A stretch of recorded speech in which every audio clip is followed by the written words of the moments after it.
தமிழகம் முழுவதும் நேற்று +2 பொதுத் தேர்வு முடிவுகள் வெளியானதை அடுத்து சேத்துப்பட்டு செஞ்சி சாலையில் உள்ள திவ்யா மெட்ரிக் மேல்நிலைப் பள்ளியில் +2 படித்த போலூரை சேர்ந்த மாணவி வித்யாஸ்ரீ 600க்கு 595 மதிப்பெண் பெற்று மாவட்டத்தில் முதலிடம் பிடித்தார்.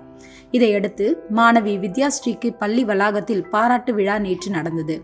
திவ்யா கல்வி குழுமத்தின் தாளாளர் செல்வராஜன் தலைமை வகித்தார்.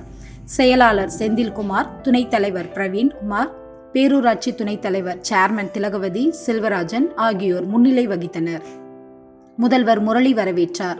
விழாவில் +2 பொதுத் தேர்வில் மாவட்ட அளவில் முதலிடம் பிடித்த மாணவி வித்யாஸ்ரீக்கு தாளாளர் செல்வராஜன் சால்வை அணிவித்து இனிப்பு வழங்கி திவ்யா கல்வி குழும அறக்கட்டளை சார்பில் ஊக்கத்தொகை ரூபாய் 1 லட்சம் வழங்கி பாராட்டி பேசியதாவது: திவ்யா மெட்ரிக் பள்ளியில் மாணவி வித்யாஸ்ரீ மாவட்ட அளவில் முதலிடம் பிடித்து இந்த பள்ளிக்கு பெருமை சேர்த்துள்ளார். இந்த வெற்றி பள்ளி நிர்வாகம், முதல்வர், துணை முதல்வர், ஆசிரியர்கள், பெற்றோர்கள் மற்றும் மாணவர்களின் கூட்டு முயற்சியின் பலனாகும். முதலிடம் பிடித்த மாணவி வித்யாஸ்ரீ தொடர்ந்து மென்மேலும் உயர வாழ்த்துகிறேன். இவ்வாறு அவர் பேசினார். தொடர்ந்து பள்ளியில் 2ஆம் இடம் பிடித்த மாணவி டயானா மற்றும் 3ஆம் இடம் பிடித்த மாணவி மதுமிதா ஆகிய இருவரை பாராட்டி சால்வை அணிவித்து இனிப்பு வழங்கி பாராட்டினார்.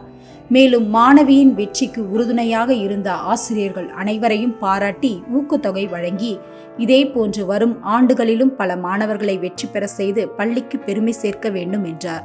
துணை முதல்வர் சுரேஷ் நன்றி கூறினார். தொடர்ந்து 25 ஆண்டுகளாக அதிகபட்ச மதிப்பெண்ணையும் மாவட்டத்தில் முதல் 3, 4, 5 இடங்களை பெற்றிருந்தோம். முதல் இடத்தை பெற வேண்டும் என்கின்ற லட்சியத்தை இப்போது அடைந்திருக்கின்றோம்.